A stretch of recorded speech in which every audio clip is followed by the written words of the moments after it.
النهارده الجمعة هنتغدى إيه، هنتغدى إيه، طبعًا راحوا يصلّوا وجايين بقى عايزين نتغدى وكده،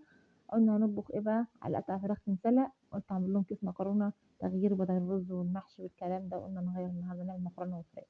كمّل الفيديو معايا للآخر واعملوا متابعة للقناة ودوس لايك، ربنا يكبر بخاطرك وينوّر لك كل اللي في بالك، إلا تعمل متابعة للقناة. طبعًا طلّعنا كيس المكرونة كده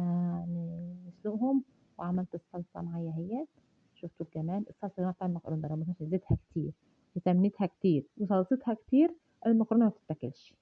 سيبِك أنتِ من بتبقى قشلانة وناشفة في نفسها دي، والله العظيم ما حد بيقول لها أنتِ ناشفة، رغم إن هي بالنسبة لي حالًا كده ناشفة والله، يعني المفروض تبقى أكتر من كده كمان، بس كل ما تكتر كل ما إحنا بنحبها أكتر، بس هي الصلصة اللي عندي عملت الحبة دول، مش مشكلة المرة الجاية إن شاء الله نعملها، بس هي سمنة، زيت، صلصة كتير للمكرونة وصلصة دي، غير كده ما تعمليش. طبعًا بقى سلقت الفراخ بقى وعاملة لهم شوية شوربة عالميين، حاطة لهم فيها بقى كل البهارات والتوابل والخضار كل حاجة عندي حطيتها، أنا زهقت والله، والله العظيم أنا زهقت.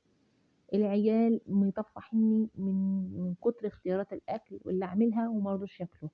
كل واحد فيهم له رأي، كل واحدة فيهم عايزة أكلة معيّنة، أنا زهقت وتعبت والله مش عارفة أنا كل العيال كده والّا عيلي أنا بس، فإحنا يعني على ما نستقر على أكلة والّا على غدا ديّة بتبقى بالنسبة لنا عارفة بذلنا مجهود كإننا بنفتح عَك، شوية المكرونة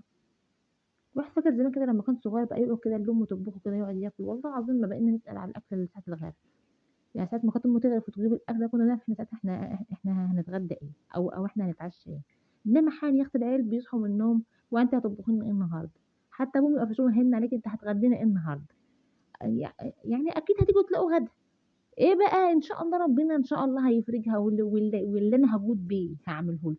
لأ لازم يبقى في افتكاسات وفي تطلعات وفي طموحات وفي آراء تنفرض عليكِ. أنا ما أعرف إحنا ما كناش عيال والّا هم اللي إحنا مختلفين، ربنا يطلعنا منها على خير.